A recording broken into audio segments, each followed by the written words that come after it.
First of all, we'll have to understand what is astrology. Astrology is basically a mathematical evaluation of planets, constellations or rashis, and stars or nakshatras, and their effect on people and the mother earth. How scientifically and methodically, systematically the subject of astrology has been written, you'll have to understand that astrology is basically known to the people with respect to the third branch. The astrology has been written in three branches. One is the Siddhant Jyotish, the other one is Sanghita Jyotish, and the third one is Hora. But mostly people are familiar with the Hora. Hora is the predictive science for the guidance of the individuals. And most of the people do not know that we also have a compendium on Siddhant Jyotish and Sanghita Jyotish. So let us understand what the Siddhant Jyotish is all about. Siddhant Jyotish is basically a mathematical, astronomical guidance to us, which becomes a basis to our predictive astrology. And in Siddhant Jyotish,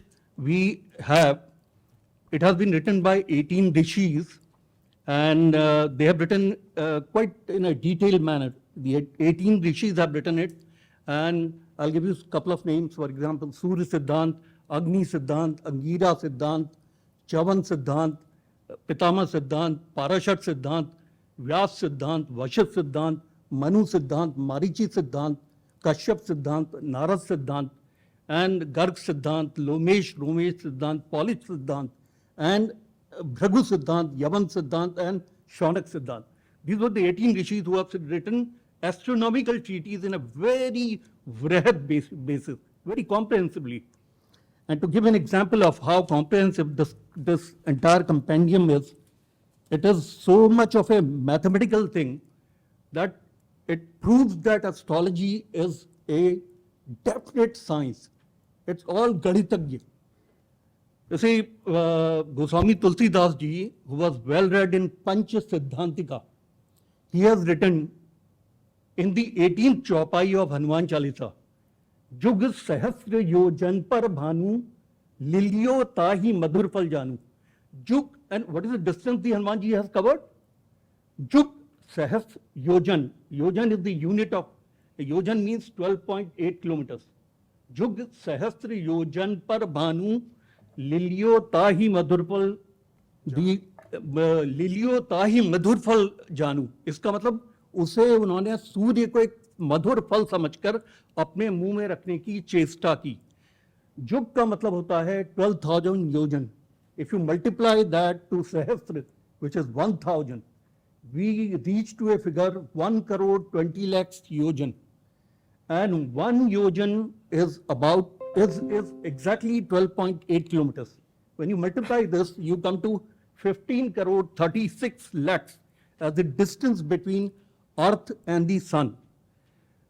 In the late 19th century and the beginning of the 20th century, National Aeronautics and Space Administration, NASA, had invented a unit called AU, which is astronomical unit.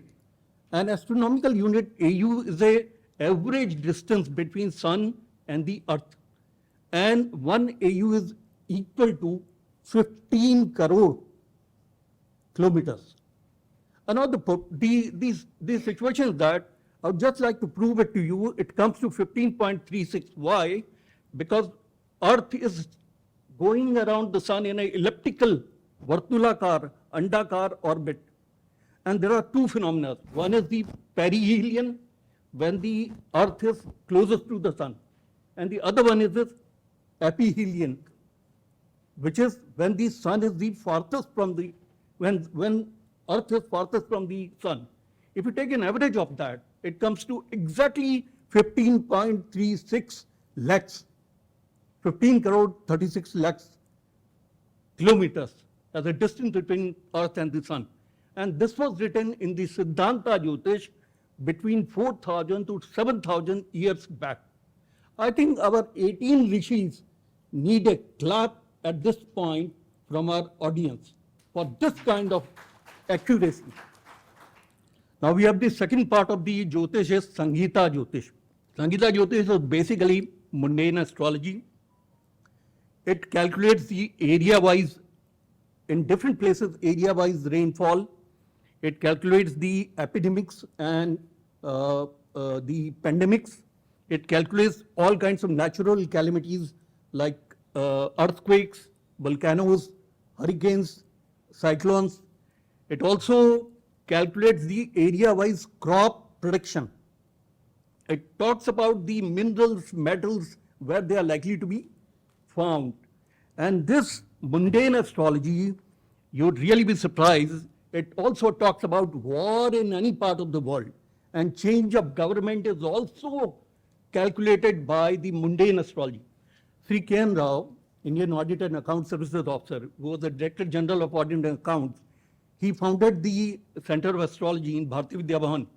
And 1 year prior to the Bhuj earthquake, he predicted in the Journal of Astrology accurately the epicenter, the magnitude, the devastation for the Kutch region, for the Bhuj earthquake. And just to refresh your memories, Bhuj earthquake took place on 26 January 2001. 26 January 2001, where 20,000 people lost their lives and 1,67,000 people got injured. And I would say, to such a valuable science like our Siddhant Jyotish, which is a mathematical compendium, and Sanghita Jyotish, which is the mundane astrology, Government of India should establish a research center where studies could be conducted on these two valuable branches, or I would call them ancient treasures of this science. And this could be made useful in our world today, modern world today. Millions of dollars. The third one is the Hora astrology, and everybody, Hora Jatak, everybody knows. It is erected because in the eastern horizon, when the Rashi is rising, is the time when we actually erect the horoscope. And it talks about the Sanchit karmas of a person. It also talks about his childhood situation, his education, his career, and his marriage, children, even debts, disease, difficulties, litigation, all kinds of problems. It also talks about even any kinds of diseases which are likely to become extremely chronic from him. It also explains about the death and even timings of death. So that is the accuracy of the Hora Sanghita. Hora Skand. Hora Skand is the predictive part of it. Now coming to it, millions of dollars are being spent annually on the research on medical astrology. I'm one of the visiting faculty for medical astrology, apart from many other advanced branches of Jyotish. Millions of dollars are being spent on the research work in medical science and medical technology. We have none of such privileges, but the rishis like Vrihat Parashar Hora Shastra, written by Rishi Parashar, had written 6th house as the house of disease, 3rd house as the beginning of disease, 8th house as the chronic diseases or fatal accident, fatal diseases, and 12th house is the house of hospitalization. And he has also, and all the rishis succeeding him have also written about nakshatras, planets, and rashis, constellations associated with the diseases. Medical astrology is such a powerful subject. I had 3 of my clients in which my prediction about any of the chronicities with them had actually, and this is being related to the dasha. Astrology is a great science. If it was not a great science, if it was not written with formulas or sutras, which can be learned by people irrespective of caste, creed, color, gender, nationality, religion, world over people are learning the subject of astrology. And one more thing, astrology has been written in such a lucid manner. Only thing is that astrologer doesn't have to be complicated in his mind. Rishi Parashar ने कहा है, साधारणम विशिष्टम च दशानाम द्विविधम फलम. Ghatna sadharan hai. You go to the office, you come back and you sleep. That's a sadharan ghatna. And which is ghatna when you get a promotion, you get married, or you have children, blessings of children. Yes, vishis ghatna hai. Sadharanam vishishtam cha dashanam dividham phalam. दो ही तरीके से दशा ने फल देने. ग्रहाणाम च स्वभावयन. ग्रह अपने स्वभाव के फल देगा. स्थान स्थितिम वशेन च. जिन स्थान और जो स्थितियां उसके वश में है। क्या वश में है उस ग्रह के? वो जहां का लॉर्ड है, if it is a lord of the 6th house, it will give this result of 3Ds, debts, diseases, difficulties. अगर वो जो है पंचम भाव का है तो संतान के रिजल्ट देगा। देन जिस प्लैनेट के साथ कंजंक्ट है उसके रिजल्ट देगा, जिससे एस्पेक्ट है उसके देगा। सिंपल सूत्र दिए गए हैं। Only thing is that astrologers while predicting the subject of astrology make very complicated laws and infiltrate their mind with very, very complicated laws. If you follow the simple rules, लघु पराशरी में कहा है सर्वे त्रिकोण नेतारो ग्रह शुभ फल प्रदा। पति है त्रिषडाया नाम यदा पाप फल प्रदा।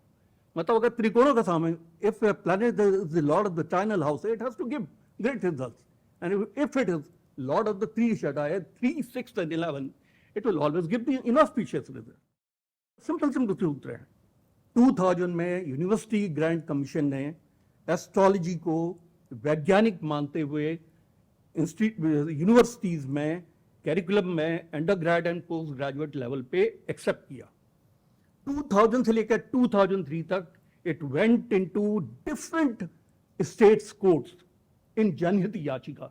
It went to the Chennai court, it went to the Mumbai court, लेकिन when it was heard in Supreme Court in Janhit Yachika, so first of all it was heard by Justice Mohit Shah and Justice S. Wajifadar. And in 2004, the Chief Justice Bench, Justice Rajendra Babu M. and Justice G.P. Mathur, on 5th May 2004, they pronounced a judgment. First of all, they dismissed the public interest litigation of Janhit Yachika with cost. With cost means there was a punitive cost put on the Janhit Yachika. Second thing, judges bench said Jyotish is not Jyotish, it is a Jyotir Vigyan. And they also directed the University Grant Commission, which was the respondent in this case, to make the subject of astrology available in any universities wherever it is feasible at the undergraduate or the postgraduate courses. And since then, the matter rests. So astrology is a very valuable science, and thank you very much for giving me all this opportunity. Thank you. मंच पर बैठे हुए सभी गणमान्य गुणी जन, ज्ञानी जन, सबको मैं प्रणाम करके अपनी बात शुरू करता हूँ। देखिए कि ये जो विषय है कि ज्योतिष विज्ञान है या ज्ञान है, प्लेटो ने एक जगह पर कहा है कि जब आप किसी भी सब्जेक्ट के बारे में बात करने लगें तो ज़रा ये भी देख लीजिए कि उसकी जड़ें कहाँ तक फैली हुई हैं, क्योंकि अभी सोशल मीडिया का ज़माना है, टीवी में बहुत सारा ज्योतिष है। तो जब हम ज्योतिष की बात करते हैं तो हमारे दिमाग में काफ़ी सारी चीज़ें आती हैं कि जो सोशल मीडिया में उपाय बताए जा रहे हैं, क्या वो ज्योतिष है? या टीवी पे जो रोज़ राशि बताई जाती है, क्या वो ज्योतिष है? चंद्रमा हमारे यहाँ 2.25 दिन बाद बदलता है राशि अपनी, और चंद्रमा ही एक ऐसा ग्रह है जिसके हिसाब से हम राशिफल बताते हैं। तो मुझे तो आज तक ये नहीं समझ आया कि जो 2.25 दिन बाद जो चीज़ बदलती है तो हम रोज़ राशि किस चीज़ की बता दें, रोज़ बदलता क्या है दरअसल। पहले तो हम अगर ये समझ लें कि ये आज का विषय नहीं है और ये धर्म और संस्कृति से जुड़ा हुआ विषय है, तो हमें आगे समझने में थोड़ी आसानी हो जाएगी। तो रामायण काल में एक कथा आती है कि जब जटायु जो है, उनके पंख कटे हुए हैं, वो लेटे हुए हैं, भगवान राम उनके सामने आते हैं और जटायु उनको कहते हैं कि प्रभु आपके माथे पे क्यों पसीना है? तो कहते हैं मैं बड़ी दुविधा में हूँ सीता को लेकर, और तुम्हारी हालत भी मुझसे देखी नहीं जा रही। ये वाल्मीकि रामायण का प्रसंग है। तो जटायु उनको कहते हैं कि प्रभु आप चिंता ना करें, मैंने मुहूर्त शास्त्र में पढ़ा है कि विंद राम के मुहूर्त में जो वस्तु खो जाती है वो उसके स्वामी को 1 साल के भीतर भीतर मिल जाती है। तो माँ सीता का जब हरण हुआ है उस समय विंद नाम का मुहूर्त चल रहा था। जो जटायु वाज ऑल्सो अवेयर। हमारी संस्कृति में ये चीज़ें कहाँ तक फैली हुई हैं कि मुहूर्त क्या होता है। अब अगर आप आ जाएं महाभारत काल में, तो कर्ण जो हैं वो नहा के निकले हैं नदी से, और इंद्र जिन्होंने ब्राह्मण का वेश धारण किया हुआ है वो उनसे कवच कुंडल लेने आए हैं। उनको देख के कर्ण के माथे पर पसीना आ जाता है। तो पूछते तुम तो बड़े दानवीर हो, तुम्हारे माथे पे पसीना क्यों है? तो कहते हैं इस समय चंद्रमा रोहिणी नक्षत्र में राहु से शकट वेदन हो रहा है उसका, इस समय अगर हरि भी मेरे सामने आ जाए तो मेरी रक्षा नहीं हो सकती, कोई प्रॉब्लम आने वाली है। कर्ण अवेयर थे इस कॉस्मिक चीजों के। भीष्म पितामह जो वेट करते हैं उत्तरायण आने का कि मैं फिर प्राण छोड़ूंगा जब उत्तरायण आएगा, तो उत्तरायण कोई आज की चीज तो नहीं है, ज्योतिष कोई आज की चीज तो नहीं है। फिर आप आ जाएं बुद्ध काल में, जब एक बच्चा पैदा होता है और ज्योतिषियों को बुलाया जाता है और वो परिव्रज्या योग देखते हैं उनकी कुंडली में कि 10वें घर में 5 ग्रह इकट्ठे हैं, ये बालक या तो चक्रवर्ती बनेगा, लेकिन ज्यादा संभावना ये है कि ये संन्यास ले लेगा। और बड़ी उनके पिता ने कोशिश की राग रंग दिखाने की उनको, लेकिन जब समय आया तो वो भविष्यवाणी सच साबित हुई। अभी हाल फिलहाल की अगर कंटेम्प्रेरी बात करें तो जय कृष्णमूर्ति का नाम सबने सुना है हमने। थियोसॉफिकल सोसाइटी की एनी बेसेंट, जो एक बच्चे को वो गोद लेना चाहते थे और उसकी परवरिश करना चाहते थे हर एक धर्म में, ताकि एक दुनिया भर का एक धर्म गुरु बनाया जा सके जो सारी दुनिया को आगे लीड कर सके।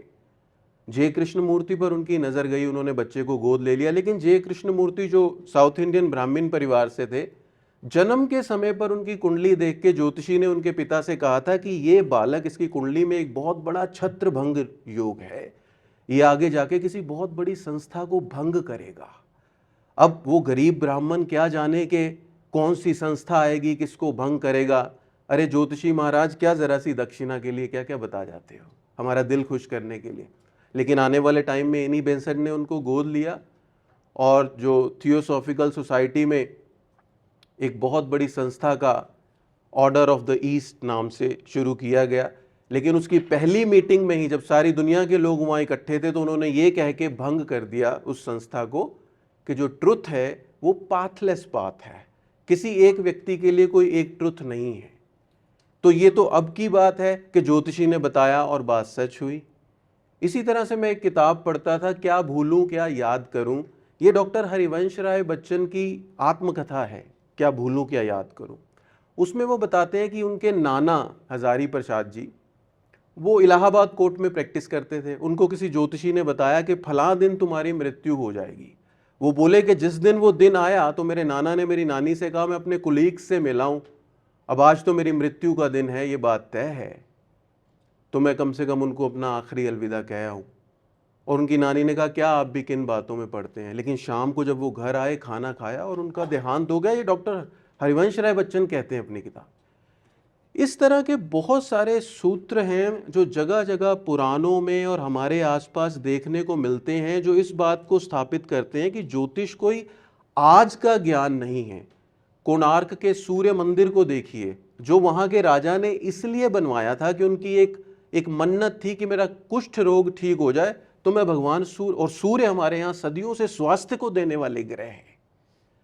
अब जहां तक विज्ञान की बात आती है तो ज्योतिष के जितने भी शास्त्र हैं, चाहे महर्षि अंगिरा हो, शौनक हो, पराशर हो, जैमिनी हो, भृगु हो, नारद हो, जो भी आप संहिता का या जिसका भी मर्जी नाम लीजिए, सबसे पहली जो बात है, आज से 5000 साल पहले एक बातचीत हुई थी मैत्रेय मुनि और पराशर ऋषि के बीच में, जिसको बृहद पराशर होरा शास्त्र के नाम से जानते हैं। और नॉर्थ इंडिया में हम सभी उसी महान ग्रंथ पर निर्भर करते हैं सूत्रों के लिए।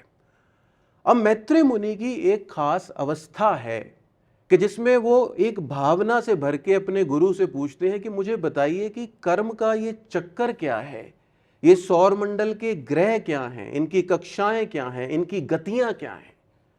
आज से 5000 साल पहले अगर कोई महर्षि पराशर बिना नासा का कोई इंस्ट्रूमेंट यूज किए हुए ये बता सकते थे कि मूंगा जो है वो मंगल के लिए पहना जाएगा। आज नासा पिक्चर्स भेजते हैं ना मार्स की, रेडिश रेडिश आपको वहां मिट्टी नजर आती है, हम क्यों रेड कोरल को सालों से, तो वो कौन सी अवस्था थी जिसमें वो थे कि जिसमें उनको ग्रहों के रंग भी ज्ञात हुए, ग्रहों की आकृतियां भी ज्ञात हुई। तो ये जो सौर मंडल का विज्ञान है, मुझे लगता है कि इसको हमें फलित ज्ञान से अलग करके रखने की जरूरत है, तभी हम इसको अच्छे से संभाल पाएंगे। क्योंकि फलित ज्ञान में हमें चाहिए भक्ति।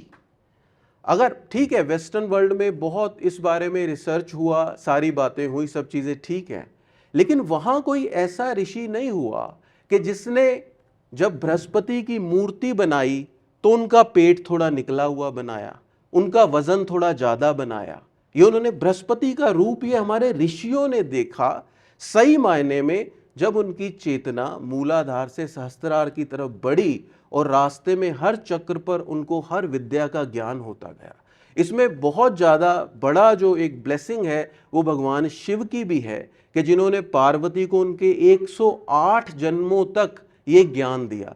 तो हमारे इस ज्ञान की बुनियाद में ही कुछ ऐसी चीज़ें हैं जो डिवाइन है, और जिसको हम साइंस कहते हैं वो सिर्फ इन इंद्रियों और चक्षुओं का विषय है कि हमारे को लॉजिकली कोई चीज समझ आ जाए। साइंस की परिभाषा क्या है? यानी सिस्टमेटिक बॉडी ऑफ नॉलेज, किसी भी चीज का क्रमबद्ध ज्ञान के 2 और 2 4 हो गए और उसी तरह से वो 4 रहेंगे युगों युगों तक, तो वो साइंस है। लेकिन ज्योतिष के अंदर, आप सब भी ज्योतिषी हैं, बहुत बार ऐसा होता है कि आप किसी व्यक्ति की कुंडली देखते हैं, अगर ईमानदारी से देखें, कई बार आप घटनाओं का पता नहीं लगा पाते। इसमें कुदरत का इंटरवेंशन है। भगवान कृष्ण ने जब अर्जुन को विराट स्वरूप दिखाया तो उन्होंने सबकी मृत्यु दिखा दी, लेकिन उनके पुत्र का क्या नाम था अर्जुन के? अभिमन्यु की मृत्यु उसको नहीं दिखाई। क्या वो दिखा नहीं चाहते थे? इसलिए नहीं दिखाई कुदरत ने कि ये फिर मोहग्रस्त हो जाएगा, बहुत बड़ी मुश्किल से ये बाहर आया है। तो ये तो ज्योतिष तो एक प्रसाद है। इसको विज्ञान का मतलब ये है कि इसके अंदर जो कैलकुलेटिव पार्ट है, हम अगर किसी के स्पाउस के बारे में बताना चाहते हैं तो हम राशि के 9वें अंश में चले जाते हैं, हम नवांश में चले जाते हैं।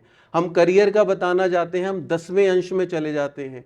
इस विधि से हम कह सकते हैं कि इसके अंदर गणित का पार्ट है, लेकिन पूरी तरह से अगर हम इसको किसी लेबोरेटरी में सिद्ध कर जाएं, ये वो चमत्कार है जिसे हम अपनी रोज आंखों के सामने घटता हुआ देखते तो हैं, लेकिन ये एक वरदान है जिसको सिर्फ महसूस किया जा सकता है। ज्योतिष दरअसल एक प्यार है जिसको आप महसूस तो कर सकते हैं, लेकिन अगर आप बहुत जोर देकर कहेंगे कि इसको इन सांचों में ढाला जा सकता है, तो ये सांचों में ढलने वाला नहीं है।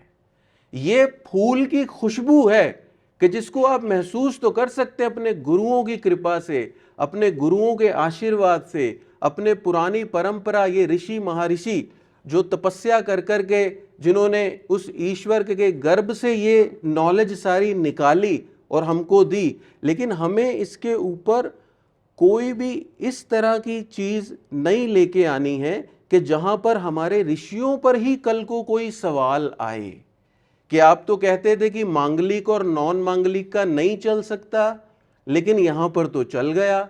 अरे हमने तो गुण नहीं मिलाए तो भी शादी अच्छी चल रही है। अरे गुण नहीं मिलाए तो और बहुत सारी चीजें हैं। आपकी आत्मा का उसके साथ पुराना प्रारब्ध बंधन क्या है, वो सारी चीजें एक ऋषि समझ सकता था। तो सही मायने में ऑथेंटिकली ज्योतिष क्या है या क्या नहीं है, इसको कहने का अधिकार तो जेमिनी को है, इसको कहने का अधिकार तो पराशर को है, इसको कहने का अधिकार तो भृगु को है, जिन्होंने जिंदगियां खपा दी अपनी। और फिर कुछ फार्मूले, कुदरत कोई छोटा बच्चा नहीं है जो हमको अपने रहस्य इसी तरह से दे देगा कि अब इसको तुम साइंस कर लो या इसको वो कर लो। कुदरत एक बहुत ही महान, जब हम अपने अंदर से झुकने लग जाते हैं। कई ऐसे भी संत हुए हैं हमारी परंपरा में जिनको कुंडली का कुछ भी ज्ञान नहीं था, आज भी हैं, लेकिन फिर भी वो कोई ऐसा वरदान दे देते थे, कोई ऐसी बात बता देते थे कि वही सामने वाले पे लागू होती थी। तो जहां तक विज्ञान है वो सिर्फ यही है कि इसके अंदर गणित के पार्ट को यूज किया गया है। चेतना की जिस उच्च अवस्था में जाकर ये बातें कही गई हैं, अगर हम थोड़ी भक्ति करेंगे, थोड़ा सत्संग करेंगे, थोड़ी मेडिटेशन करेंगे और थोड़ा सा चेतना की गहराई में जाके ग्रहों का अनुनय विनय करेंगे, कुंडली का अनुनय विनय करेंगे कि तू हमारे सामने खुल, तब प्रिडिक्शंस आती हैं। तो मुझे लगता है कि ज्योतिष को विज्ञान पूरी तरह से कहना जो है उसका जो धार्मिक समन्वय है उसके साथ एक अन्याय होगा, क्योंकि फिर कल को हमें जिस तरह की सिस्टमैटिक भविष्यवाणियां मांगी जाएंगी फिर बड़ी परेशानी हो जाएगी। इसलिए इसको जैसे गुरु शिष्य परंपरा में अदब से रखा गया उसी में रखा जाए, उसी कलेवर में समेट के चला जाए, इसी में हम सबका कल्याण है। धन्यवाद। ओम भूर्भुवः स्वः तत्सवितुर्वरेण्यं भर्गो देवस्य धीमहि धियो यो नः प्रचोदयात्। मंच में बैठी हुई मेरी बहन मीरा, जिन्होंने ये बहुत अच्छा एक साइंस, वैदिक को साइंस मानते हुए प्रोग्राम को रखा, और यहाँ पे जितने विद्युतगण बैठे हैं इन्होंने तो बिल्कुल चक्षु खोल दिए कि असल में ज्योतिष है क्या। हम लोग बहुत सी पारंपरिक 5000 साल पुराने ऋषियों की, महर्षियों की बातें करते हैं, तो हम उस चीज़ को अभी समझने में, वो जो एक स्थिति थी और आज की जो एक स्थिति है, दोनों में बहुत अंतर है। उन समय में बृहस्पति ग्रह का क्या सोचा जाता था, उसके बारे में, बुध के बारे में, शनि के बारे में या मंगल के बारे में, आज की परिस्थितियां उससे बदल गई हैं। चाहे शुक्र की भी स्थिति हो, जो भी ज्योतिषी हैं वो इस चीज़ को समझेंगे। जो उस वक्त बृहस्पति अगर उच्च का किसी का बैठा हुआ है और व्यक्ति सोचता तो बहुत धार्मिक है, आज वो बहुत धार्मिक हो जाए, वो कुछ काम ही नहीं कर पाएगा इस टाइम पे। तो समय काल परिस्थिति भी बदल गई है। तो इन्होंने जो बात कही कि समय के साथ में हमें कुछ चीज़ें ईश्वर के ऊपर छोड़नी चाहिए, और उन चीज़ों को ईश्वर उस तरीके से बना के चलता है कि कुंडली के अंदर के हमारे पूर्व जन्म में कितनी चीज़ें थी, नहीं हमने जो जन्म इस जन्म में लिया, कई कॉम्बिनेशन है उसके अंदर। अगर हम एज ए भगवान बन गए, बाकी एक कुंडली आई, हम भगवान बन करके उस कुंडली को हमने एक कि तुम्हारे साथ ये होगा, वो पॉसिबल नहीं होता। कभी पॉसिबल भी होता है, लेकिन उसके अंदर बहुत क्वेश्चन मार्क हमारी इस ज्योतिष के ऊपर उड़ जाते हैं कि आपने तो कहा था ऐसा नहीं हुआ, आपने कहा था ऐसा हो गया। तो इसलिए कुछ जो डिवाइन पावर है उसके ऊपर हमारे को ज़रूर चीज़ों को छोड़ना चाहिए। और आज की जो नई जनरेशन है उसको हमसे आंसर चाहिए होता है। वो यही कहती है कि गिलास गिरा दिया, ये हो गया, तुम तो अपने बारे में जान नहीं पाए, तुम्हारी कल गाड़ी ठुक गई। तो इसलिए हमें बहुत सोच समझ करके ज्योतिष को आगे बढ़ाना है। ये साइंस है, इसमें कोई दो राय नहीं है। ग्रह अपने अपने जगह बैठे हुए हैं। आज वही ग्रह हमारे शरीर पे भी काम करते हैं। सूर्य नाड़ी है, चंद्र नाड़ी है। तो अगर कुंडली के अंदर किसी का सूर्य उच्च का बैठा है, इसका मतलब नहीं है कि सारी जिंदगी उच्च का बैठा रहेगा।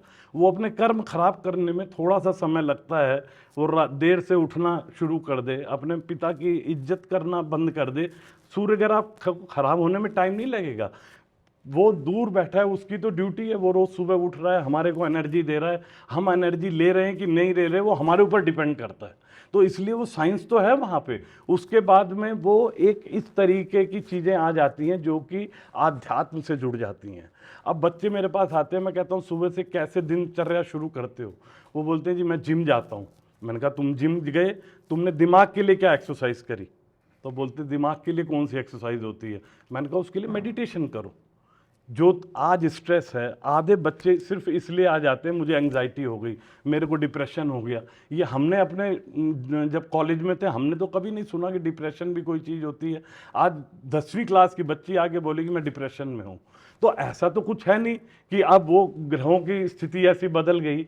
तो आदमी को अपना लाइफस्टाइल चेंज भी करना पड़ेगा। जो नए बच्चे, हम लोगों का कर्तव्य बनता है as a guardian, as a astrologer, क्योंकि वो विश्वास के साथ आते हैं हमारे पास में कि मेरे साथ ऐसा हो रहा है, मैं क्या करूं। तो उनको दोनों कम्बिनेशन बना के, एक आध्यात्म का कम्बिनेशन बना करके, एक ग्रहों का कम्बिनेशन बना करके, क्योंकि ग्रह इफेक्ट कर रहे हैं। ऐसा नहीं है इतने लोग हम बैठे हैं यहाँ पे, हर आदमी अलग अलग है, क्योंकि हम पहले से ही अलग होकर के आए हैं। हमारे अंदर जानते सब हैं, हर ऋषि के बारे में जानते हैं, हर जितने भृगु हैं सब पढ़ा हुआ है, लेकिन मेरा ज्ञान अलग है, इनका ज्ञान अलग है, सबका ज्ञान अलग है। तो उस चीज़ को हमारे को सरल बनाना है, और इस तरह की संस्था जैसे दीदी कर रही है इस काम को, ये हमारे को लोगों को जागरूक करके उनको एक तरीके से दोनों चीज़ों का कॉम्बिनेशन बना करके, जो कि अभी बहुत ज़रूरत है, चाहे देश है विदेश है। मैं अभी मॉस्को में था, वहाँ की यूनिवर्सिटी रूडन यूनिवर्सिटी है, वहाँ पे वहाँ से उन लोगों ने मेरे साथ टाई अप किया। वो कहते हैं कि आप अपनी जितनी भी ये वैदिक एस्ट्रोलॉजी की जितने भी ऋषियों का, हम उनको ट्रांसलेशन करेंगे रशियन के अंदर। तो इनकी बात मुझे छुई इसलिए कि इन्होंने उसको आध्यात्म से जोड़ा। बिना आध्यात्म के आप प्रिडिक्शन कर नहीं सकते। मेरे पास एक एसीपी साहब आए, उनकी कुंडली ऐसे मैंने देखा, मैंने कहा सर आपके बच्चों का तो मुझे पूर्व जन्म का लग रहा है आपका। तो वो ऐसे ही मतलब पुलिस वाले थे, तो टेस्ट लेना शुरू किया उन्होंने, तो 2-4 चीज़ें मैंने उनको आंसर कर दी। जब उनको आंसर कर दी तो उन्होंने कहा जब मैं 12 साल का था तो प्रयागराज में मुझे एक संत मिले, उन्होंने बोला तेरी 3 बेटियां होंगी और उन तीनों का कत्ल तूने पिछले जन्म में किया है और तुझे पालना पड़ेगा। आज मेरी 3 बेटियां हैं। वही मैं उनको कह रहा था, मैंने कहा मैं इतना बड़ा संत नहीं हूँ, पर मुझे कुछ दिख रहा था, मैंने वो चीज़ बताई आपको। तो हमारे यहाँ ऐसे ऐसे ज्ञानी रहे कि उन्होंने तो पूर्व जन्म तक देख लिया, जो लेकिन उनकी कोई इच्छा कोई वो नहीं था। तो कुंडली में दिखता सब कुछ है, लेकिन हम कितना देख पाते हैं, हम कितना उसको बढ़ाते हैं, वो हमारे ऊपर डिपेंड करता है। इसलिए मैं आज सबके बीच में बैठा हूँ यहाँ पे, मुझे बहुत अच्छा लग रहा है, और सब ने सब बहुत अच्छी बातें इसमें कह दी हैं। रथ साहब को सब सुनेंगे, तो मेरी सिंपल सा संबिशन यही है कि इसको आध्यात्म से जोड़ा जाए। जितना सरल बनेंगे हम, उतना भगवान को भी पालेंगे और अपने कर्मों से निजात भी पालेंगे। तो सरलता सबसे ज़रूरी है, चाहे मेरे में चाहे आपके अंदर। अगर हम सरल नहीं है तो हर चीज़ हमारे लिए डिफ़िकल्ट है। तो सबको सादर नमस्कार। So it is my good fortune to be here. See, the basic topic for today, the basic topic is whether Jyotish is Gyan or Vigyan, and again we have used 2 Sanskrit words. You see, the problem is there. The problem is in the question itself. The problem is we are asking whether Jyotish is a Gyan or a Vigyan. Jyotish is a Vedanga. Veda is at the top, below the Veda, to know the Ved. Ved Purush is Narayan. Ved Purush is Narayan. And this Ved Purush has eyes, which is Jyotish. He has a mouth, which is Chandas. And he has a head, which is Kalpa. And the Ved Purush has been defined. So Jyotish is a Vedanga. And Vedanga will have Gyan and Vigyan in it. It will have both. Our question is, how do we take this forward? What was the dream with which I had left the government in the year 2000? In fact, I used to do Jyotish even when I was in the government. In the year, I think it was 97, that one of the cabinet ministers those days had asked me, you think BJP will come back to power? I said, they will come back to power. Vajpayee ji will be the prime minister. अच्छा, ये तो तुम सब ज्योतिष लोग मीठा मीठा बोल के चले जाते हो। मैं बोला सर मैं छाप दूंगा। And it was published. And in that, when I was writing the future of India, when I published it, you see, when you write, you are in a home, you are in meditative state. So you are writing the future of India, ye Narayan Dasha. I use a dasha called Narayan Dasha, which used to be a secret dasha of our tradition. So there I made the prediction, Vajpayee ji will come to power and India will become a nuclear power. That was also published. Now imagine this is happening at a time in 97 and I am working in the Ministry of Defense. Nobody under the earth is going to believe that I did not know, I was not a part of the secret that India was becoming nuclear. Nobody was willing to believe it. And I went through a lot of trouble over there. But the truth is, it was pure Jyotish. And India did become nuclear. And that becoming nuclear gave us the self-confidence that we don't have to always kowtow to other people. Our ambassadors and our foreign affairs people can stand up on their own. And today we have a fantastic example of Sri Jaishankar. What a beautiful example we have over there. So the question is, how do we bring this Jyotish, which was a part of our curriculum in the ancient India? How do we make it happen in this world? So in the year 2000, when I was leaving government, the then cabinet secretary was T.R. Prasad. So Prasad Saab called me to his room, gave me a table, Rath, go through this. It was a cabinet document. I quietly went through this because I had to give him some inputs. I gave some very vital inputs. My first input, sir, God cannot be measured. He cannot be measured. Neither today nor tomorrow. There is no definition. There is no one definition of God also. God can be female, Kali. Ramakrishna worshipped Kali. God can be male. There is a Jagannath temple. We worship Krishna. We can do hero worship. Ram was here. He was a hero and we worship him. Krishna was here. We worship him every day. And then there is the ones who don't come down, pure knowledge, the absolute knowledge, we call Shiva. Shiva can never come down to Bhuloka because that absolute knowledge cannot come down. So how do we account for all this? This is all a part of Jyotish. We are looking at somebody's horoscope, we are giving them a mantra, Om Namah Shivaya. We cannot put that as a pure science. The biggest problem we are having is we are trying to push this subject like a pure science. And that is because we are translating the word Vigyan as pure science. Who asked you to translate like that? The translation is wrong. You see the problem? The problem comes in imperfect translation of the word Vijnana. Vijnana is that which is secondary to Jnana. Jnana is at the top, Vijnana is below it. Like Dhata is the creator and Vidhata is a secondary creator. So we have Dhata, we have Vidhata. You see that? So just like that, we have Gyan, we have Vigyan, doesn't mean that Vigyan is a science. Shastra is a science. And when we say something like Hora, like we talk of astrology, it is Hora. And it has a Shastra to it, and it has a Gyan to it. So therefore, my humble take on this is we need to bring this into universities, all right. We should bring it into universities and then take it further down to the +2 level, and hopefully one day when I am reborn, I'm likely to be reborn. I have not joined the mutt of the Ramakrishna mission, so I'm going to be here. I would like to have this as a subject in class 1 when I join. In my next life, I want it there. Do you all agree that we should have this in our schools? So how do we start it in the schools? How can we put it into schools? We have Vedic mathematics. Do you know how Vedic mathematics came? It again came from Orissa. People don't know that. The then Shankaracharya of Puri, he was the one who came out and said, look, your method of mathematics is pathetic. Our people, our students of Puri are taught Vedic mathematics and they have to do everything mentally. The Dasha calculation. Do you know how my wife was checked by my father before he agreed that we could marry? He asked her, what is your Dasha balance? Oh, you're doing Jyotish. What is your Dasha balance? She did not know because she uses modern computers. You press a button and it gives all the calculation. He was disgusted. So he asked her the degrees of her moon and mentally calculated the Dasha balance and what Dasha Antardasha she is running right now. And my father is not a Jyotishi. He is not a Jyotishi, I repeat. In my family, nobody considered him a Jyotish. People in my family, mathematics, you see that this is all part of mathematics, Vedic mathematics.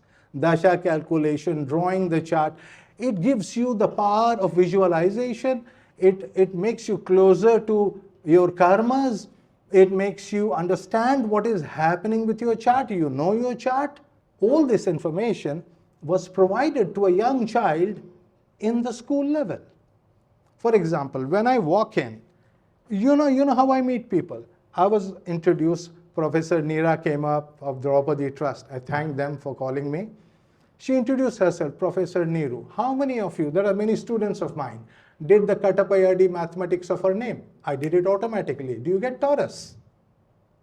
Her name Niru maps to Taurus. So she is concerned about Taurus, women, Venus, women's causes, and the greatest of the women and the Mahakanyas, Draupadi. And what about Dr. Arvind Gupta, IFS? Arvind, did you do the mathematics for that? I did it mentally. It's all mental. We will get the number 12. And what is number 12? Pisces, the 12th house, the oceans, crossing the oceans, Varuna Deva. He is a foreign service interested in international affairs. There you go. But not all Arvinds, probably. No, but you see, that is true. But when I am walking in, I am not only taking the names and the numbers, I am doing also the chart of the day. I have the Panchang talking about Vinodji's point. He made a very valid point. You see, Rashi Phal. The Rashi is there for 2.5 days, then how the hell are you giving the Rashi Phal? How are you publishing it? I'll tell you how it is done. It is done on the basis of the Panchangam. The Panchangam changes every day at sunrise. So the Rashi Phal is actually not the correct word for it. It should be Panchang Phal.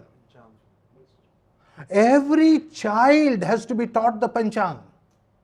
Every school must have. That is our calendar system. And you know the beauty of our Hindu calendar system? We don't have any Julius Caesar for the month of July or Augustus Caesar for the month of August. Come on. That is rubbish. How long are you going to fall at the feet of these Greek kings and queens? Our months are based on nature. Shravana Masa. Everybody knows Shravan has to do with rains. Bhadra Masa. Why is it called Bhadra? Did you know? The sun goes to the sign of Leo and we remember our fathers. See the connection.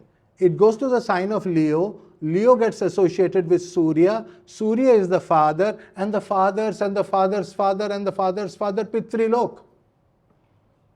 It's easy. All this should have been taught in the school. We are missing out on all that. So that has been my endeavor, to bring the Panchang back to our people, and not the corrupted Panchang which they did in 1947 or 1950. You know, the Lahiri committee came up. The Lahiri committee came up and they came up with a beautiful Lahiri Ainamsha, which will work for 50 years and then it will collapse. Because you know what? The Rishis never had a Lahiri Panchanga. Go figure. The Rishis never had Lahiri Panchanga. What did they do? They had real observation of the stars in the sky. And based on the real observation, they had Ainamsha on a daily basis. And this was followed up till Varahamihira. He had, what do you call these outposts? You know, you go to Jantar Mantra, you see those. What were they doing? They were observing the stars and fixing the exact Ainamsha every day, observing the comets and the other sky phenomena they call the Ketus. There were hundreds of Ketus that Varahamihira writes about. Of course, you know of only one Ketu in your horoscope, which tortures you. So that should give you a broad idea of what we want. Now coming back to the main topic, we should not deviate too much from the main topic. Gyan is something you learn from a guru. So if you haven't taken a guru, you really are not going to get the Gyan. Simple as that. You need to take Diksha at some time in your life. We are Hindus and we need to do that. And second part is the Vigyan part. The Vigyan part of Jyotish should go into the schools and the colleges and the universities. And to this end, in the year 2004, I was invited by the KKSU, Kavi Kulaguru Sanskrit University of Nagpur. You would have heard of that university. It is one of the top universities out there. Shri Chande, the then Vice Chancellor, he invited us. And we made the entire curriculum for the BA Jyotish. But my one condition I have over there, my name should not be there. Of course, I have my own spiritual reasons for that. You will understand that. So I made the whole curriculum, gifted it to the university and walked away. go ahead, implement it, make it happen. And then I have been teaching this. In every forum I have been teaching. So people say, make your courses. I said, no need. We already have Parashara, we already have Jaimini, we already have Garga. Understanding Garga is so difficult. Why, for example, everybody says your name should be given from your Janam Rashi. Lord Krishna's Janam Rashi is Vrish Rashi, but his name starts with the letter K. Nobody can explain it to me, can you? You see that? We need to know why Garga Muni chose the name K. Get the idea? So there are so many things to learn. And to this end, this December, I am starting another movement. We are going into the horoscope of Shri Ram. So we will be having debates on the horoscope of Shri Ram. This Ayodhya, we are having it called the Ayodhya Conference, where I want to have the horoscope of Shri Ram, try to make a partial horoscope of Hanumanji, talk about his birth and other things, and try to make the horoscopes of Lakshmanji, Shatrughanji and Bharatji. The whole objective of the Jagannath Hora software was to make the correct horoscope of Lord Krishna. Ek hi objective. I said, Narasimha, only one. He said, for this purpose, for the public benefit. No. Don't talk all those big things. I'm not a politician, I don't like to talk all that. I have a government background and that is the way I am. We are very to the point. So it is the horoscope of Shri Krishna that I want. And for that, we had to pay some money to NASA to get the ephemeris and all that. We collected money and paid. But Jagannath Hora software was the first software to make the accurate horoscope of Lord Krishna. So we have Krishna's chart. Those controversies on Lord Krishna's chart will continue until I come out with the chart of Yudhishthira, Bhim, Arjun, Nakul, Sahadev. Target 2024. I will make it happen. That is a dream. She came out from a fire. Thank you for listening to me. Yeah. The only area I can talk about is the medical field which I am from. I can talk certain things because definitely the knowledge all of you have, I don't have it. Though I am from the third generation, I am still new to the astrology. So for me, when I talk about spirituality, I will talk about spirituality first, जो हम अध्यात्म कहते हैं. For me, it's a two words, spirit and actuality. That means whatever the spirit becomes the real, becomes the spirituality. That means my spirit has to be in that particular moment of time and space, at that particular date, at that particular instant. Then only my spirituality will awaken. जिसको हम हमारे देश में अगर बोलें ईश बोलते हैं, अगर हम ज्योतिष बोलते हैं तो ज्योति के साथ ईश जुड़ता है. जहाँ पे ज्योति और ईश जुड़ते हैं वहीं पे मेरा प्रेम उठता है, जिसके बारे में हमारे आचार्य जी ने भी बताया, गुरु जी ने भी बताया. तो ये जब जुड़ता है संबंध, उसमें बदलाव आता है. बदलाव कहाँ आता है? क्योंकि पहला काम हमारा शरीर के साथ होता है, क्योंकि वाहन है, वो वाहन के साथ ही हम जुड़े हैं बहुत सारी चीज़ों के साथ. जैसे ही वो वाहन किसी चीज़ के साथ जुड़ता है तो मेरा एक आत्मीय संबंध बनता है, और सामने वाले के साथ मेरा संबंध बनते ही एक आत्मीय आधार भी बनता है कि क्या मैं उसके साथ अपने आप को जोड़ सकता हूँ कि नहीं. उस क्षण, उस पल के साथ क्या उसकी वेदना है, या उसकी चिंता है, या उसकी सोच है, या मेरा अपना अंदर का ज्ञान है जिसको मैं खोजना चाहता हूँ.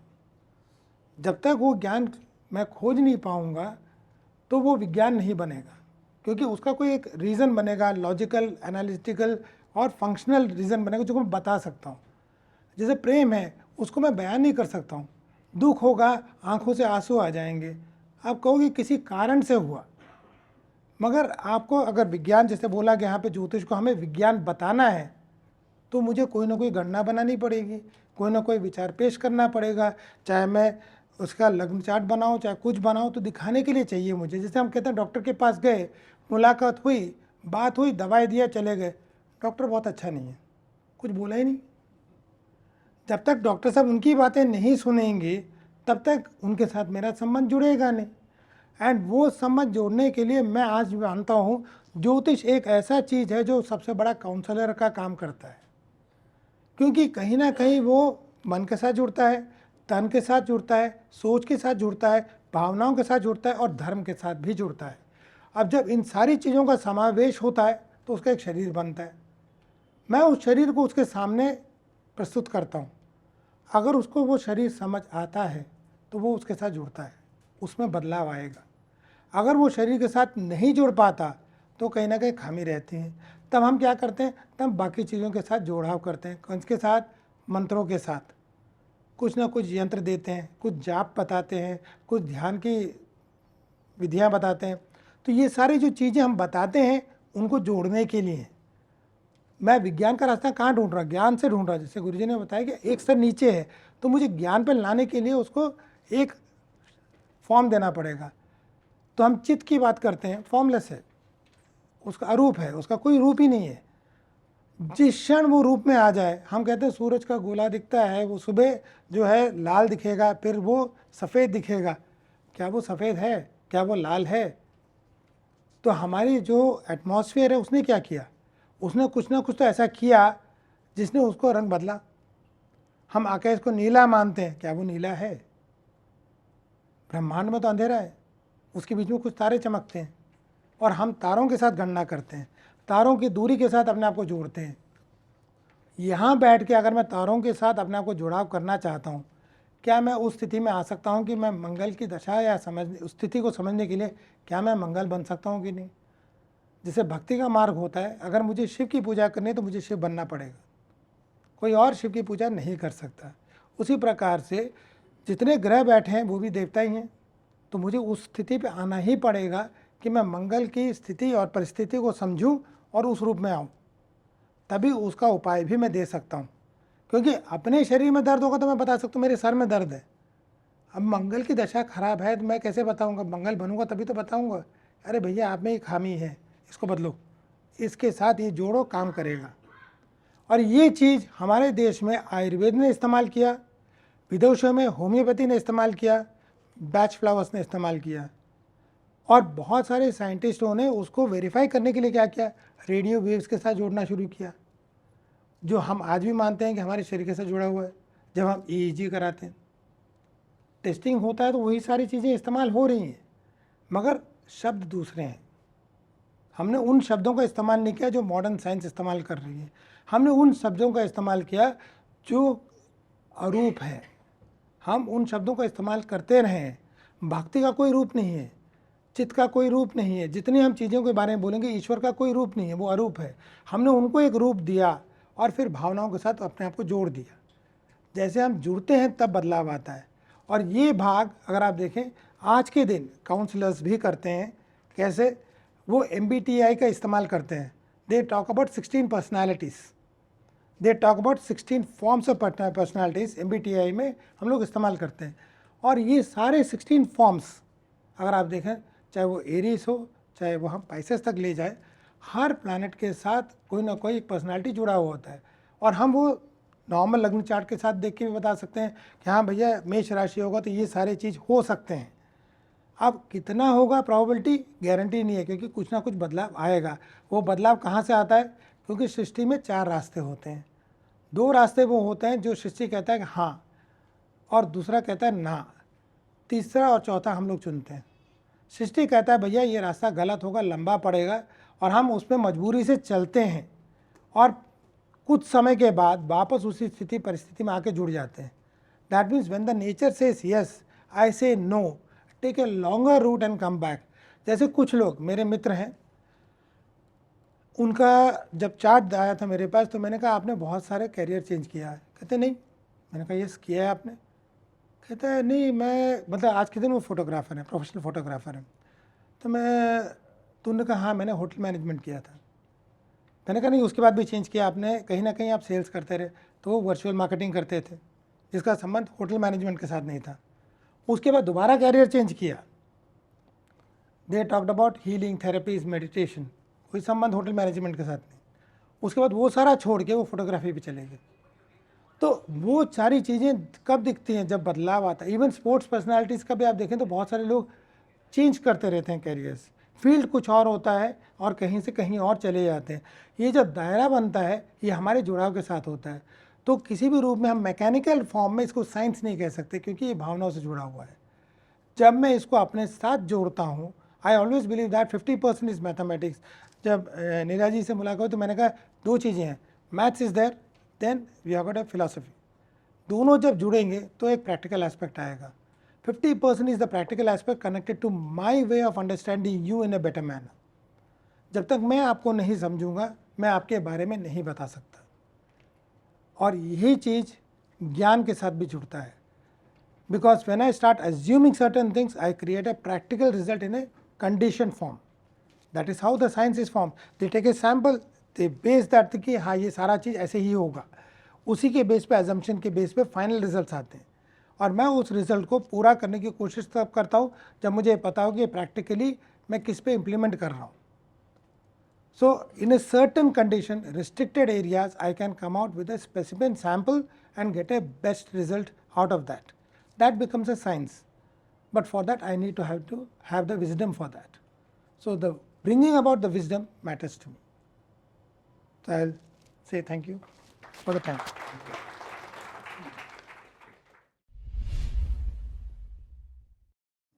मेरा नाम राघवेंद्र सिंह है। मैं सीनियर फेलो हूँ विवेकानंद इंटरनेशनल फाउंडेशन में। You correct me if I am wrong, I have a feeling I may be wrong, but ज्योतिष का जो एटमोलॉजिकल मीनिंग जो मैं समझता हूँ वो ये है कि it's a science to study the objects, celestial bodies जिनके पास लाइट होती। तो उस समय पहले के ज़माने में that's how astronomy came into being. तो मुझे लगता है कि ज्योतिष का जो ओरिजिनल मीनिंग थी वो थी astronomy. And why did our astronomy emerge? Our astronomy emerged because जो वैदिक राइट्स थी उनको एक सही समय पे परफॉर्म करना पड़ता था, और जो वैदिक ऑल्टर्स थे उनको सही तरीके से बनाना पड़ता था। हर चीज़ के लिए अलग अलग वैदिक ऑल्टर्स बढ़ते थे और वैदिक राइट्स परफॉर्म होती थी। तो हमारी जो मैथमेटिक्स है और हमारी जो एस्ट्रोनॉमी है वो इसी तरीके से इवॉल्व हुई, और वो बाद में कहीं जाके जो हम ज्योतिष की बात कर रहे हैं, जो हम लोग उसको एस्ट्रोलॉजी की तरफ ले जा रहे हैं, तो वो बात एक ही थी। Therefore it was very much a science, and उसको साइंस कहने में हमें कोई हिचक एकदम नहीं होनी चाहिए, is what I personally feel. I am Anup Bose. I'm a senior advocate, Supreme Court of India, and somebody interested. I'm not an astrologer. I am emboldened to ask two very short questions, one in a lighter vein and one in a very serious vein.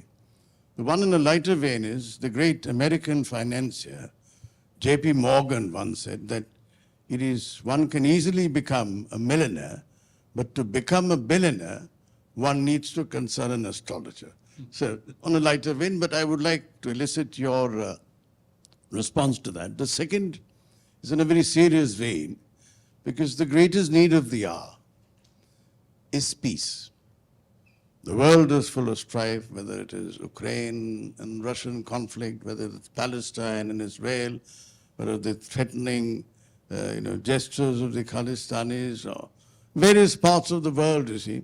Now, would somebody like our great Guruji Sandarath and the others, would you be able to predict with a certain amount of accuracy when will there be lasting peace in the world, peace on earth and goodwill to all men, you see?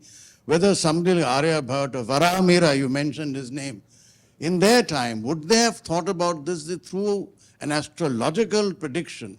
Can you predict when or how the world will attain peace? When Nehru said that, peace has been said to be indivisible, and so is freedom, and so is poverty, and so is disaster in the one world which can no longer be broken into isolated fragments. Your response? इसमें मैं एक और जोड़ लेता हूँ, ये थोड़ा आप बोलिए नोस्ट्राडामस के बारे में भी, वो लोग भी काफी बोलते हैं।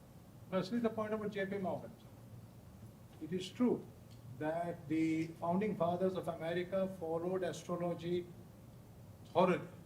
If you look at the dome of the Senate, the horoscope of America is painted on top. So it proves that the founding fathers, whether it was George Washington or all of them, they actually did, all of them did it, Jefferson particularly. Yes, you're right, he is the one. So that's one side of the story, that everybody did follow the seers. And whether it was Julius Caesar also, the Ides of March had come, right? At Tobruk, remember that particular scene. So all that is there, but predicting war is not a big deal. If you look at the Ukraine, Russia war, go to my website, esra.com, 10 years back, almost 10 years back. How long my students will know.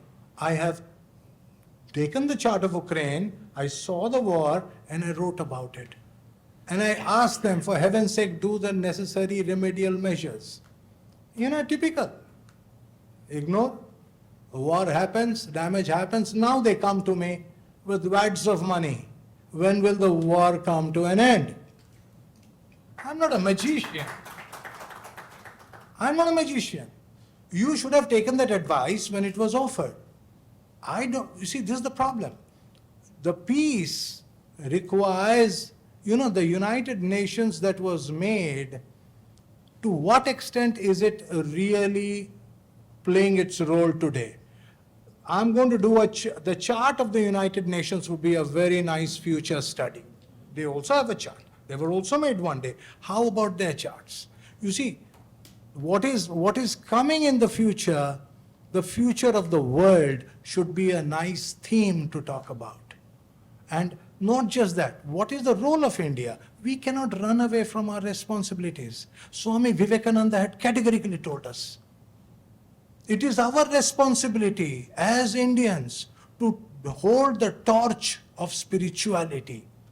It is, the world today is a world without a soul because India failed. That is the truth. We did not listen to Swami Vivekananda. You see, if we had listened to him in 47 when we were offered United Nations chair, we should not have backed out. We should have taken the responsibility, and as Dr. Gupta correctly pointed out, he is always talking about ethics and values and those things with his counterparts, right? But that is exactly what Indians are meant to do. It is there in our blood. It is there in our ethos. That is what we people are. And fortunately, from next year, I do not know when, we will not be Indians anymore, not those red Indians, those derogatory. People who go abroad and have to deliver lectures abroad know how it feels. I have felt it.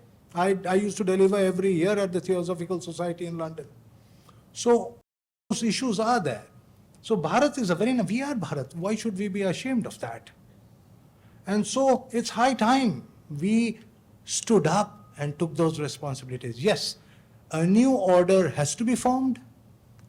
The new order has to have new rules, and there has to be a standing army. You know what I mean, for the new order. Then only will that be lasting peace. The United Nations is toothless. Thank you, that should satisfy. ज्योतिष के बारे में बात हो रही है तो मैं भारतीय विद्या भवन से पढ़ा हुआ हूँ। ज्योतिष जमा ईश्वर द्वारा प्रदान की एक ज्योति जिसका आगे आभास होता है। और ज्योतिष और साइंस कैसे जुड़े हुए हैं? सांख्य योग के हिसाब से 25 तत्वों से हमारा शरीर बना है, और जिसमें हम वात पित्त कफ लेते हैं। और हमारे ज्योतिष में एक है वात पित्त कफ, जिसमें अगर हम देखें 1 2 3 4 पित्त वात मिश्रित कफ। तो जैसे ही बच्चा पैदा होता है तो एक ज्योतिषी को पता चल जाता है कि इसकी प्रकृति क्या है। आज प्रकृति का मतलब हुआ बिफोर क्रिएशन। वक्रति, आज हम सब वकृत होंगे, बहुत कम लोग प्रकृत होंगे, क्योंकि वक्रति में क्या है कि after creation we change with the fooding habits, by changing our fooding habits. वात पित्त कफ में चेंज होने से तो हमारी प्रकृति चेंज हो जाती है। तो मैं थोड़ा सा ये ऐड करना चाहता था। तो basically thank you very much for that. Yes, go ahead. नमस्कार, मैं अनिल कुमार गुप्ता टूरिज्म डिपार्टमेंट से रिटायर्ड हूँ। मेरा क्वेश्चन ये है कि जो हम अपना भाग्य के बारे में बात करते हैं उसमें एस्ट्रोलॉजी भी होती है, पामिस्ट्री भी होती है, फेस रीडिंग होती है या अपने हाथ की रेखाएं होती हैं। क्या ये सब रिलेटेड हैं? That is one question. Secondly, आज की जो ज़माना है उसमें हम चाइल्ड बर्थ का टाइम नोट करते हैं। Child birth doesn't take in a fraction of second कि हमने सेकेंड नोट कर लिया, 2 मिनट नोट कर लिया। Is a complete process of may be it may be taking about 5, 7, 10 minutes. और मेरे ख्याल से 10 मिनट्स में हमारे जो रेखाएं होती हैं या जो चीज़ें होती हैं इससे रिलेटेड वो चेंज हो जाती हैं। तो वो हम इसको कैसे रिलेट करते हैं अपने भाग्य के साथ में?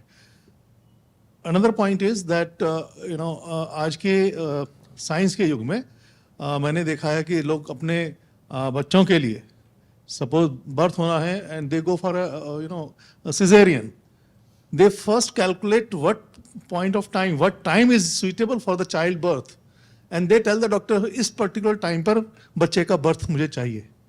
सो how all this things are seen by our distinguished guest, that I would like to. हाँ, एक तो जो आपने पूछा कि हाथ की रेखाएं जो हैं और ग्रहों, जो कुंडली में हम ग्रह देखते हैं, तो जिन लोगों ने पामिस्ट्री पढ़ी है, कुछ अच्छे लेखकों को पढ़ा है, तो सब जानते हैं कि हाथ में भी नवग्रह का सिस्टम है। अलग अलग पोजीशन पर अलग अलग ग्रह हैं, उनके ऊपर किस तरह के चिन्ह उभर कर आते हैं, उसी से ये तय होता है कि बच्चे का भविष्य क्या होगा।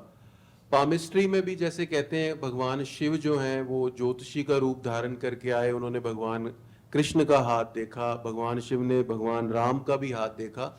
और जो गुणी लोग हैं पामिस्ट्री के, वो इस विद्या में भी निष्णात होते हैं कि अगर कुछ टाइम ऑफ बर्थ में कुछ प्रॉब्लम आ रही है किसी बच्चे के, तो वो उसकी एक्यूरेसी के लिए भी काम करते हैं। तो हाथ में भी ग्रह हैं, तो ना सिर्फ हाथों में बल्कि जो लोग साधना करते हैं वो जानते हैं कि अलग अलग हमारे चक्रों पर भी ग्रहों का प्रभाव होता है।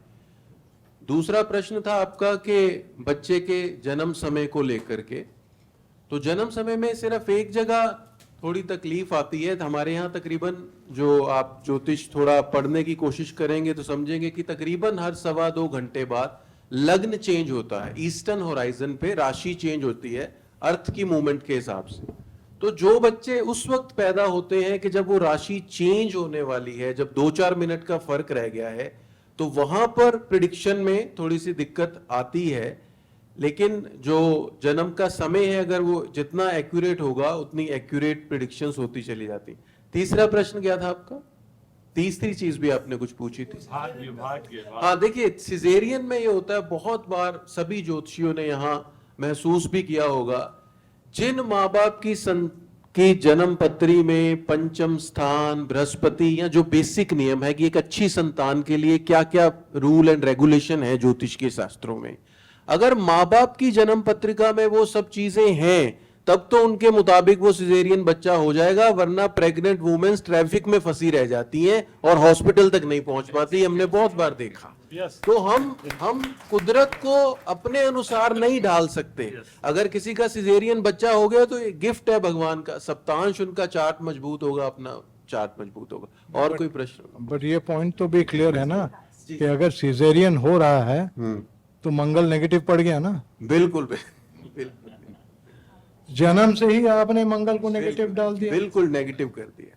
इसलिए बच्चे को नेचुरल, डॉक्टर साहब संजय जी कह रहे हैं कि नेचुरली आने दीजिए, जो कुदरत चाहती है वो होने दीजिए। दूसरा है जो आपका टाइम ऑफ बर्थ की बात, इस चीज को लेकर के हमने, मेरा एक सीनियर स्टूडेंट है फ्रीडम टोबायस कोल, ये कैलिफोर्निया का है, उसको मैंने काम दी, क्योंकि अमेरिका में you can go inside the OT and record the timing. So there are 4 timings तो डेफिनेटली। वन इज गर्भ से जब बच्चा निकलता है, when the head comes out, so that is the first timing. Second time is when the child is cleaned and they cut the umbilicus, nadi sodhana. Third one, when the child cries, prathama rodhana. Fourth one, when the child is put next to the mother, bhumi patana. These have been mentioned in Sanskrit. I'm giving the Sanskrit words. So there are 4 or 5 birth timings. How do you know which is the correct one? So there is a way to find that out. That is why we teach Jyotish, so that the future generations will know.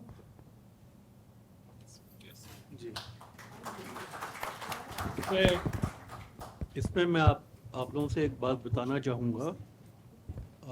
आपने जो प्रश्न पूछा है, actually ये काफ़ी in fact this is the question which is in the minds of lot of people, and you actually asked the all 3 questions which are very, very important and would also enlighten most of the people here.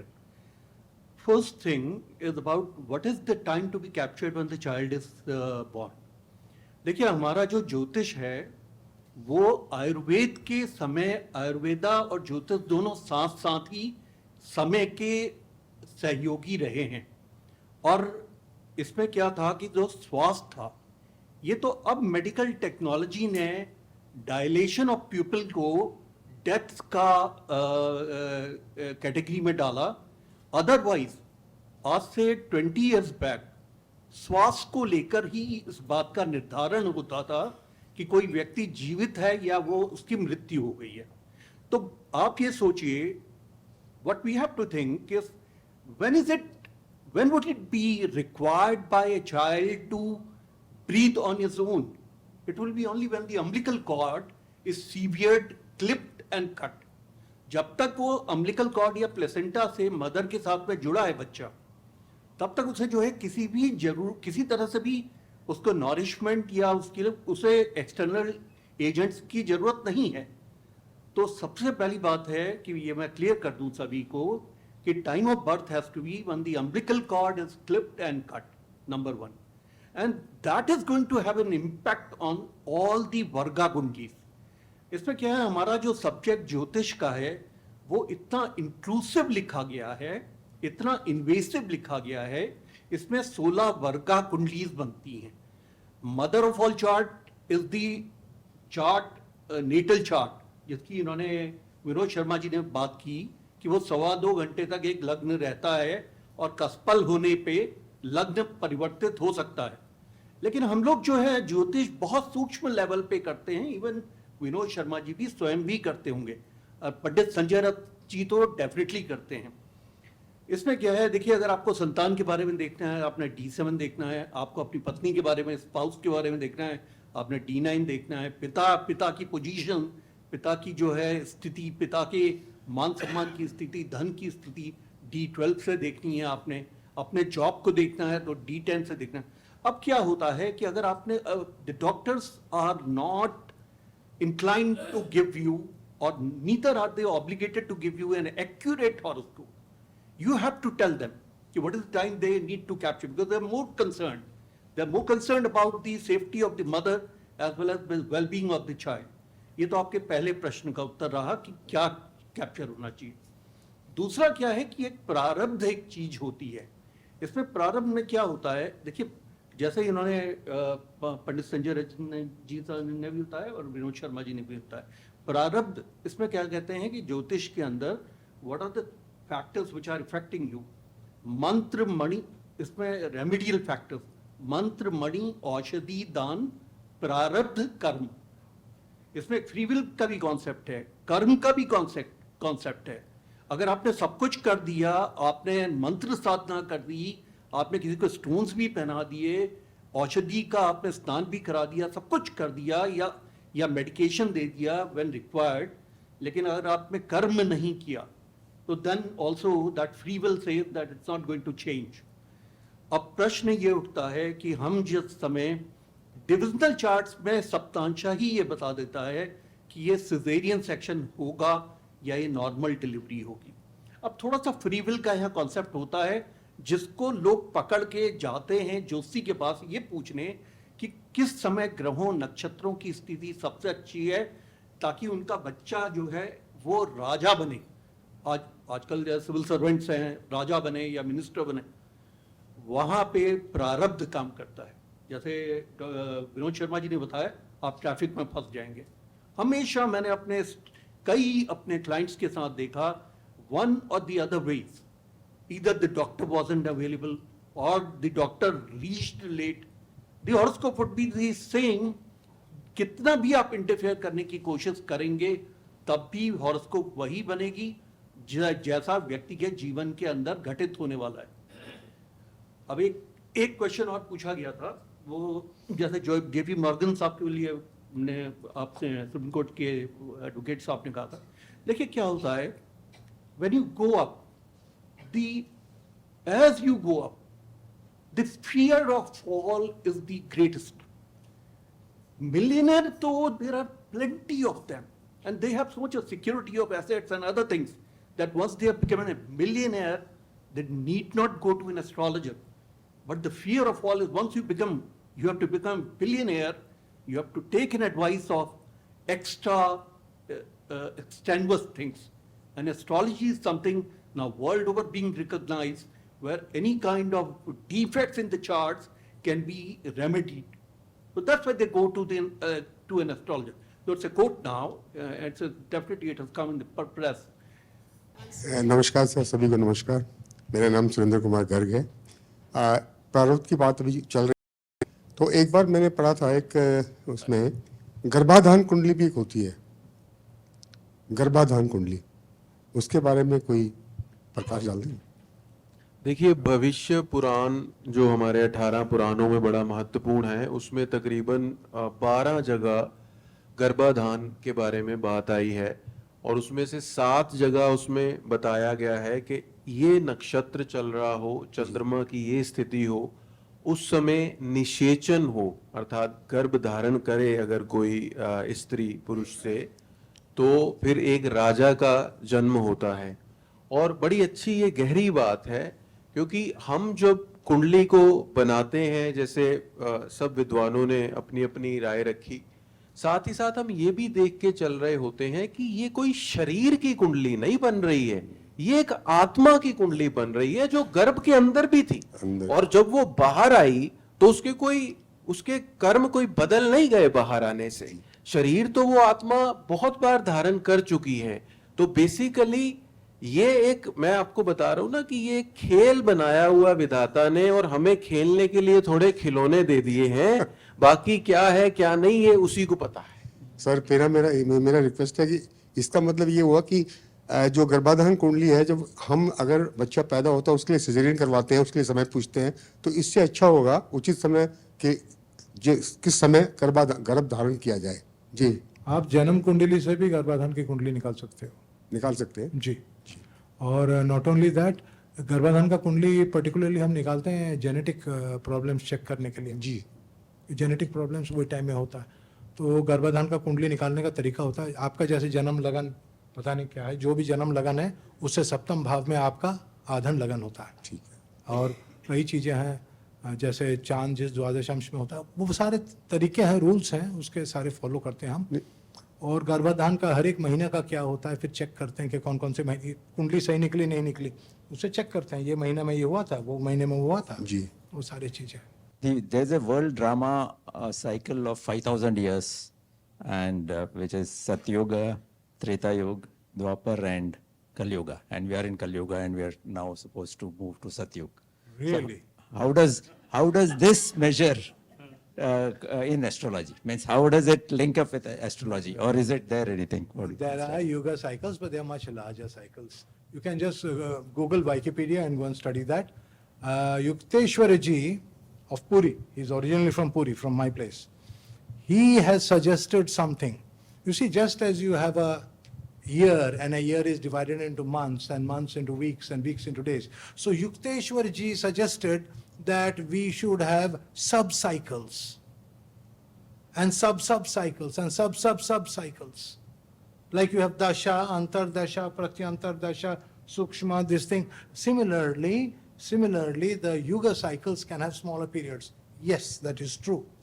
He is right in that. But what he suggested, that a Satya Yuga was starting from 2000 AD, the Ukraine war doesn't look like Satya Yuga. ज्योतिष में जो उपाय बताए जाते हैं, और भगवान कृष्ण की गीता में शायद भगवान कहते हैं जो मैं करता हूँ करने वाले भी कृष्ण हैं, और उसमें ज़्यादा कोई देवी देवता को अलग नहीं माना जाता, कि जो हैं सब कृष्ण हैं, और गीता में उपाय की कोई महत्ता नहीं है। भगवान कृष्ण अर्जुन को खूब ज्ञान देते हैं कि मैं ही सब कुछ करता हूं, फिर कहते हैं चल अब युद्ध कर, अब तू कर। तो फिर ये क्यों कहते हैं कि कर? इसका मतलब यही है कि भगवान कहते हैं कि हम चेतना की समर्पित अवस्था में सर्वधर्माण परित्यज्य मामेकम शरणम व्रजः, कि मेरी शरण में रह और अपना कर्म कर। तो उपाय भी जब जो गुणी ज्योतिषी जो सब यहाँ है जो उपाय बताते हैं तो उसमें समर्पण का भाव भी बताते हैं कि कर्म तो हम ही को करना है, क्योंकि हम ही ने एक पॉइंट ऑफ टाइम पे कुछ कर्म किया था जिसका फल हमें मिल रहा है अभी, तो हम ही को कुछ ऐसा करना पड़ेगा। ईश्वर प्रेरणा के लिए साथ है हमेशा। मुझे तो यही है। दूसरी बात, there should be a law on this उपाय. In Maharashtra they try to do the law. Do you know that? No, they try to do a law because this is rubbish. You go to any astrologer, वो कुछ भी बोल देता है, कोयला लेकर के नदी में डालो, हाँ? And government has to spend so much money in cleaning that thing. This is absolutely rubbish. देखिए लोग बताते हैं जो जानवर हैं, श्वान हैं, कुत्ते हैं, उनको बड़ा कुछ मीठा खिलाने के लिए उनको खारिश हो जाती। तो यहाँ पर थोड़ा सा हमें साइंटिफिक होना पड़ेगा, ज्योतिषीय उपायों का परिशोधन होना बहुत जरूरी है। अब देखो नाग पंचमी में नाग को दूध पिला पिला के उसको मार रहे हो ना। Snakes don't drink milk. Sir मेरा नाम सत्येंद्र श्रीवास्तव है। मेरा एक क्वेश्चन था कि कोई कंसेप्ट यहाँ पे कई बार लोग बात करते हैं डीएनए एस्ट्रोलॉजी, डीएनए एस्ट्रोलॉजी, तो इसमें कुछ आप लोग बताना चाहेंगे डीएनए एस्ट्रोलॉजी होती क्या है, how to understand? What is DNA astrology? देखिए मैं जहां तक समझ पा रहा हूं, जहां तक मुझे समझ आ रहा है, क्योंकि अगर संजय जी हैरान है तो ऐसा मैं उस बारे में क्या कहूं, लेकिन बहुत बार कई घरों में कई ऐसे लोग हैं, कई घरों में कई परिवारों में परिवार के परिवार ही एक खास दोष से पीड़ित हैं। जैसे मैंने अक्सर देखा कि पिता के भी अंगारक योग हो गया, पुत्र के भी, फिर आगे संतान हुई वहां भी। तो इसको अगर कोई कहना चाहे तो जैसे डीएनए में एक ब्लड लाइन चलती है खास तरह की, इसी तरह से कोई खास दोष चलते हैं तो उसको कहा जा सकता है। बाकी जितने भी 18 ऋषि है कम से कम उनको तो इस नाम का नहीं पता था, जैसे संजय जी को नहीं पता डीएनए। इसमें सर एक चीज और थी मेरी। One second. The lagna of your father is the arudha of the 9th house from the moon. Moon is the blood. You take the blood, moon, Rashi, what we call Janam Rashi, do the arudha of the 9th and your lagna of the father will be in trines. Same with the lagna of your mother will be in trines to the 4th of the arudha of the moon. So Chandrapadas, these are very advanced Jyotish. We call them Chandrapadas. हमारे karmas होते हैं कि मान लो suppose Shani नीच का है या राहु में प्रॉब्लम है, कोई कर्म प्रॉब्लम है। कई बार ये होता है कि हम करना तो बहुत कुछ चाहते हैं लेकिन हमारी जन्मपत्री उसके सपोर्ट में नहीं होती। कि सपोज कई बार क्या होता है कि हम बहुत ज़्यादा मेहनत करते हैं लेकिन हमें वो रिजल्ट नहीं मिलते, तो कोई ऐसी रेमेडीज आप लोग सजेस्ट करेंगे? क्योंकि ज़्यादातर लोग 20 साल की उम्र में, 30 साल की उम्र में कैरियर शेपिंग मोड पे होते हैं। देखिए सबसे बड़ी रेमेडी तो यही होगी कि अगर हम इस सवाल को ठीक कर लें, वो इस तरह से कि हम अपनी पत्री ही हैं। हमें ये समझना पड़ेगा कि हमारी पत्री हमें रोक रही है, ऐसा नहीं है। हम बेसिकली अपनी पत्री की ही प्रतिलिपि हैं। समझ गए ना कि हम अगर इस भेद को अगर हम खत्म कर सकेंगे तो फिर जो भी ग्रह हमें पीड़ा दे रहा है उसका शास्त्रोक्त तरीके से वैदिक मंत्रों का हम जप करें। साधारणतः नवग्रह का जप अगर कोई नवग्रह पूजन करे तो वो बचा रहता है सामान्य समस्याओं से। जैसा आपने जानना चाहा ना कि एक ही चीज हम सबके लिए कैसे कर लें ना। कई बार हम पत्री देखते हैं किसी एक व्यक्ति विशेष की, राइट? तो कई बार क्या होता है कि जो बंदा इस जीवन को जी रहा है, क्या वो अपने कर्म के अलावा अपने माँ बाप के कर्म, अपने एंसेस्टर के कर्म, उनको भी भोगता है? Correct. देखिए D40, it is called the D40 charge Khavadamsha. In Khavadamsha you will know the karmas of your great grandmother, great great grandmother. Akshavedamsha you will know the karmas of your father and entire patrilineage. And Sashtiyamsha you will know your own past life karmas. D40, D45, D60, 3 important lines.